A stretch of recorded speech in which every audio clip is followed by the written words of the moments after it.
Assalamu alaikum. I am SM Rakib Hassan, ID 2224138. I welcome you to the presentation of the paper How the Urban Microclimate and Outdoor Thermal Comfort Can Affect Intracity Mobility Patterns. Evidence from New York City, written by Yang, Desai Wang, and Timur Dogan, which was published at 2022 Annual Modeling and Simulation Conference. This paper discusses the transportation sector's role in US greenhouse gas emissions is the most, with passenger cars as the primary source, as per US EPA 2022. The recognition of the crucial role of urban planning and design in reducing private vehicles' use and promoting active mobility for achieving carbon-free cities, emphasizing the need to consider how the built environment influences travel behavior. This paper uses the combination of travel data, built environment data, and Universal Thermal Climate Index or UTCI calculations for New York City. It also proposes a modeling approach that looks at how travel habits and the built environment are related via the perspective of urban microclimates. So many previous works have been discussed in this paper, among which the notable are by Ewing and Servaro in 2010, which is on built environment impacts, which discusses extensively, examines the effects of built environment variables such as density, land use diversity, and accessibility to urban services on daily travel choices. The others on climate-related travel studies discuss the travel behavior studies, which focus on the influence of adverse weather events like heavy rain or snow on travel behavior. However, the collective impact of microclimate on transportation systems affects individuals' travel patterns over years.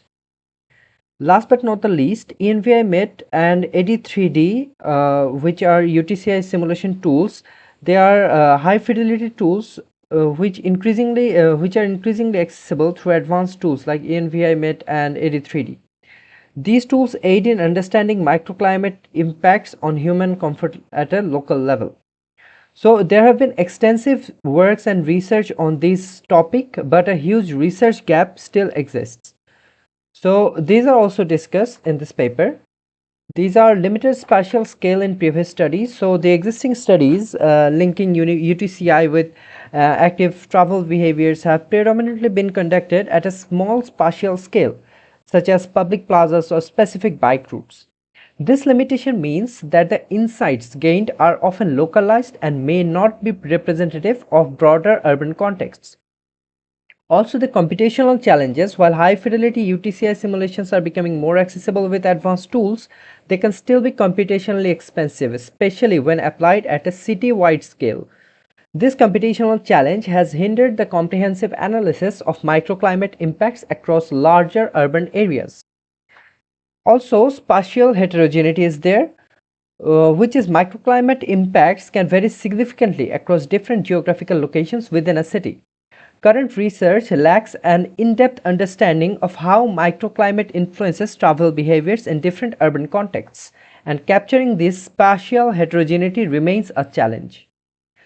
Also, area level metrics, which is the development of area level metrics for UTCI, is an area where further research is needed.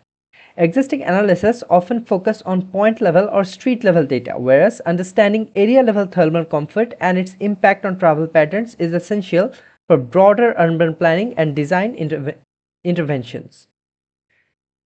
Lack of comprehensive models is also there. While some research has explored the relationship between microclimate and travel, there is a gap in the development of comprehensive models that can predict and quantify the impact of microclimate on intracity mobility patterns at a larger scale.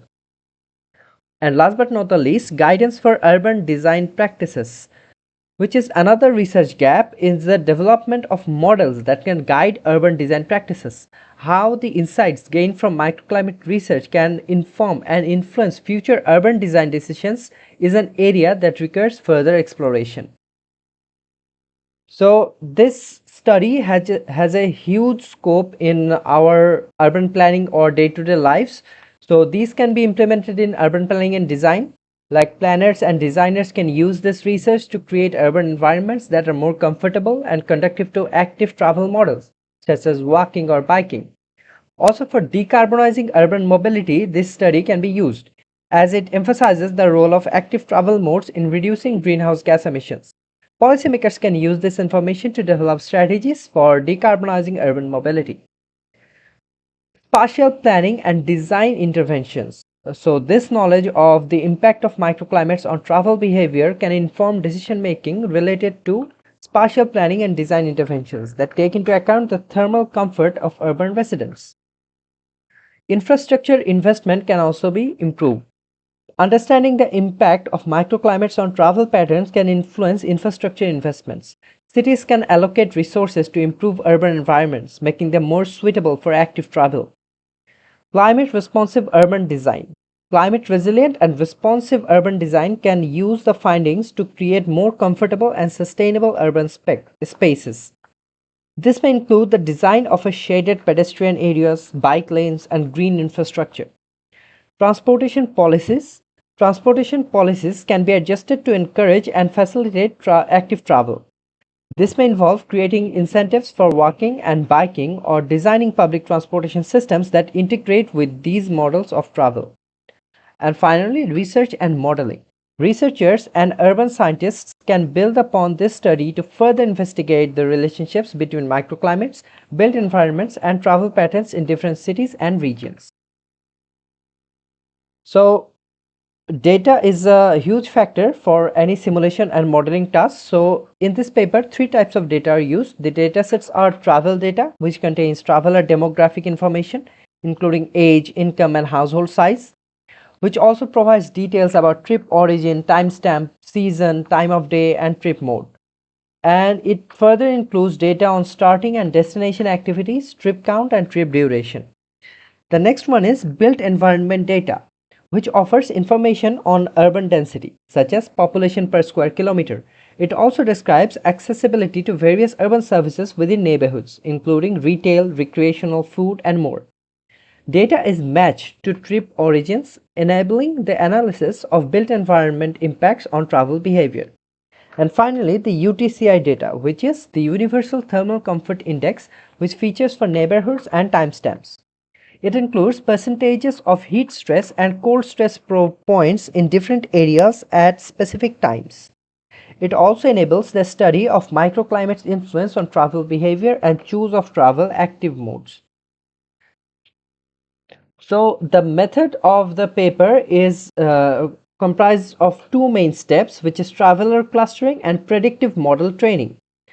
So in traveler clustering, predictive models estimate traveler preferences considering mode choice and seasonality.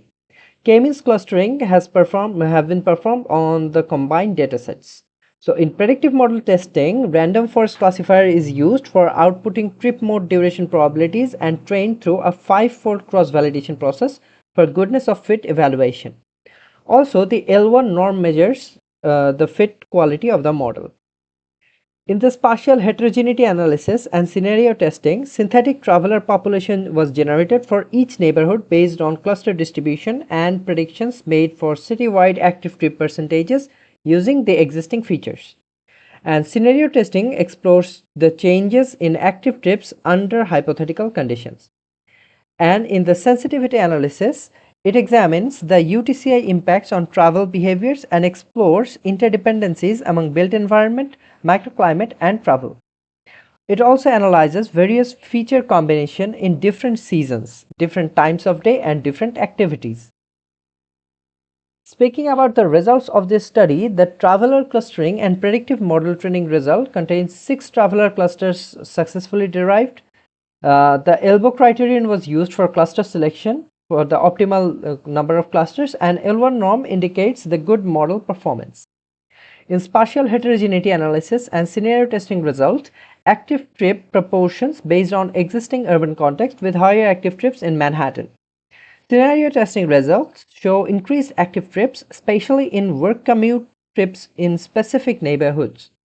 Mode shift between active and transit modes observed in high density neighborhoods under varying microclimate conditions. And the sensitivity analysis results derive that sensitivity analysis assesses the UTCI impact on travel mode and duration. The high density neighborhoods experience mode shift between active and transit modes with changes in microclimate. The changes in trip duration distributions are observed with more short active trips in high density areas due to greater destination availability.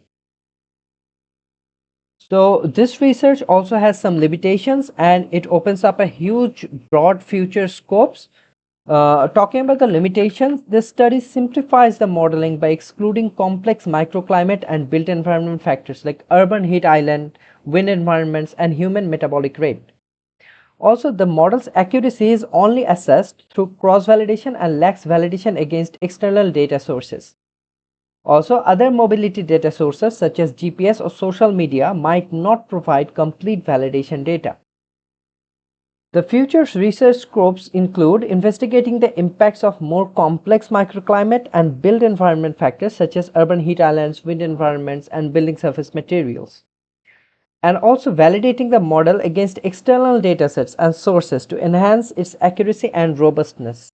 Exploring how other commonly used mobility data sources like GPS or social media data can complement and enhance travel behavior models. It also includes extending the framework to other cities and regions to gain a broader understanding of the relationship between microclimate, built environment, and travel behavior.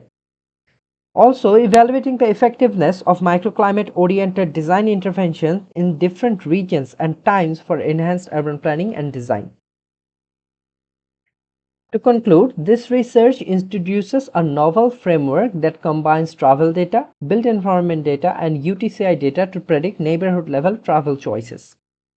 UTCI features can influence up to a 4% change in active trip percentages in dense urban areas.